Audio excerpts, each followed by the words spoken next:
मैंने उनसे हाथ जोड़ के बात की कि नहीं की, बता दो आप हाथ को कह रहे हैं मेरा हाथ टच करिए। हाँ। पुलिस पकड़ नहीं पा रही है क्योंकि वो पुलिस कानून से डर रही थी उस वक्त कि अगर मुझे आपसे नहीं डर रही, कानून से डर रही। मुझसे क्यों डरेगी? मुझे तो पुलिस 1 मिनट में एक गोली मारेगी, मेरा पता भी नहीं लगेगा कहीं, या एक डंडा मारेगी, या हो सकता है मैं 10, 15, 20 डंडे खा लूँ। 100 डंडे खाने के बाद तो मैं भी धराशायी हो जाऊँगा, है कि नहीं है? या 50 पुलिस वाले आएंगे मुझे उठा के ले जाएंगे, मैं क्या कर लूँगा? ये समझ लें बात है, शक्ति की बात नहीं है, ये ताकत की बात नहीं है। बाबा साहब की कलम की, बाबा साहब ने क्या कहा था?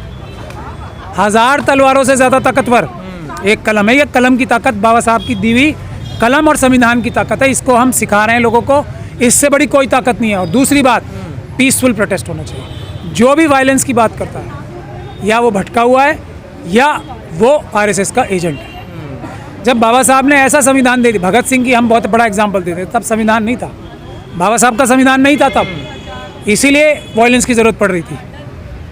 आप समझ रहे हैं बात को?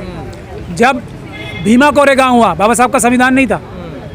अब तो बाबा साहब के संविधान ने सब समाधान कर दिए हैं। सिर्फ हम लोग उसको सीखें, उस पर अमल करना सीखें और उसका प्रयोग करके अपनी हर मुसीबत को ख़त्म करें और खुशहाली लाने का हर सामान हमारे संविधान में मौजूद है। सर पीछे चेतावनी लिखी हुई है, धारा 144 लगी हुई है, आप यहाँ 20-50 लोगों को लेकर खड़े हुए हैं, तो ये तो आपको खुद कानून को तोड़ना है, ये लगी हुई है। सर देखिए पीछे, मैं छोटा मोटा तो कानून का जानकार हूँ।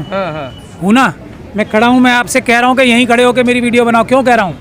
क्योंकि ये अपराध कर रही है दिल्ली पुलिस, अमित शाह साहब के दबाव में आके।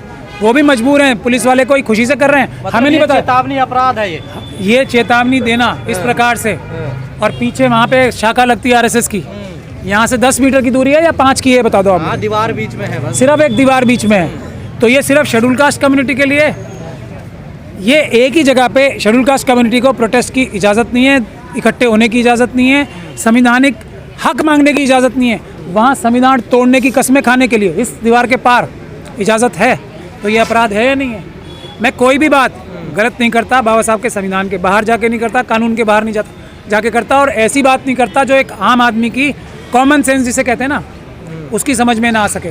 तो यहाँ संविधान तोड़ने की बात हो रही है, उनके लिए अलाउड है, कोई 144 नहीं है, और यहाँ है। तो ये अपराध है SC/ST एक्ट के तहत, और भारत के संविधान के साथ एक बड़ा अपराध है जो पुलिस खुद नहीं कर रही है। मैं जानता हूँ पुलिस कभी ये खुद अपने आप नहीं करेगी, अमित शाह साहब के दबाव में कर रही है। जिस तरह से बर्बरता की गई ऋतु सिंह के साथ, आप क्या कहेंगे उस पर? मैं तो जो भी कहूँगा कह ही रहा हूँ। हम बाबा साहब का संविधान प्रयोग करके उन सभी लोगों को जेल भिजवाएंगे जो ऋतु के साथ और ऋतु जैसे सब लोगों के साथ जो ज्यादती कर रहे हैं, जो कानून तोड़ रहे हैं, संविधान तोड़ रहे हैं, अपनी संविधान की शपथों को झूठा और भूल कर और उसको धोखा दे के जो अन्याय और अत्याचार कर रहे हैं, उन सभी लोगों को जेल भिजवाने का काम मिशन सेव कॉन्स्टिट्यूशन करेगी, 100% करेगी, कोई नहीं रोक सकता। 9 तारीख की घटना है, जिस तरीके से ऋतु सिंह को गाड़ी में देके भेड़ बकरियों की तरह जो है लाद के, और कहीं किसी स्टूडेंट को मैंने और सबने देखा। जो अपराध किया था अमित शाह साहब ने साजिश करके अपने पुलिस के अधिकारियों से कराया था ज़बरदस्ती, उसी का तो केस लगा हुआ था आज। अब FIR दर्ज कराएंगे कोर्ट के माध्यम से, किसी को नहीं छोड़ेंगे, कोर्ट के माध्यम से। और उस दिन भी अगर आप लोगों ने मेरी वीडियो देखी होगी, मैं क्या कह रहा था, मैं एक छोटे बच्चे की तरह आपके पीछे पीछे चल के जाऊंगा, SHO साहब कह रहा था ना मैं ये बात। आप सिर्फ मुझे कानून का पालन करके उंगली लगा के बोलो मैंने आपको अरेस्ट किया, लेकिन उन्होंने मुझे अरेस्ट नहीं किया, क्योंकि वो गैर कानूनी काम कर रहे हैं। ये सब गैर कानूनी है, वो जानते हैं।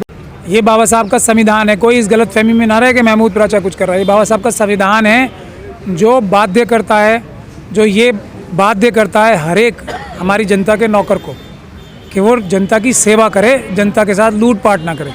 ये बाबा साहब का संविधान है जो देश की जनता को, मालिक और प्रधानमंत्री को, चीफ जस्टिस ऑफ इंडिया को, सभी चीफ जस्टिस को, सभी जजों को, सभी चीफ मिनिस्टर्स को, सभी चीफ सेक्रेटरीज को, सभी कैबिनेट सेक्रेटरीज को, सभी को देश की जनता का नौकर बनाता है और जनता उसकी मालिक है।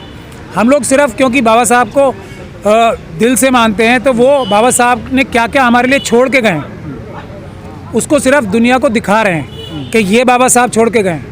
ऐसा किसी के मन में नहीं आना चाहिए कि ये मेरे से डरा है कोई या कुछ। ये बाबा साहब के संविधान से डर रहे हैं, और बाबा साहब का संविधान इतना ताकतवर है, कोई भी बड़ी से बड़ी ताकत होगी। इसीलिए हम बार बार बोलते हैं कि बाबा साहब ने जो रास्ता दिया ना संविधान, इसीलिए पीसफुल, शांतिपूर्ण ढंग से शांतिपूर्ण ढंग से संविधान का सही इस्तेमाल करेंगे तो उससे हर समस्या का समाधान होगा। ये बाबा साहब को तो क्रेडिट आप कानून के रास्ते उनको फंसा रहे थे या अपनी ताकत से फंसा रहे थे? बाबा साहब के संविधान मैंने फंसाया ही नहीं। हाँ। मैंने क्या किया उनसे? वो वीडियो तो वायरल हो रही है, लोग उस पर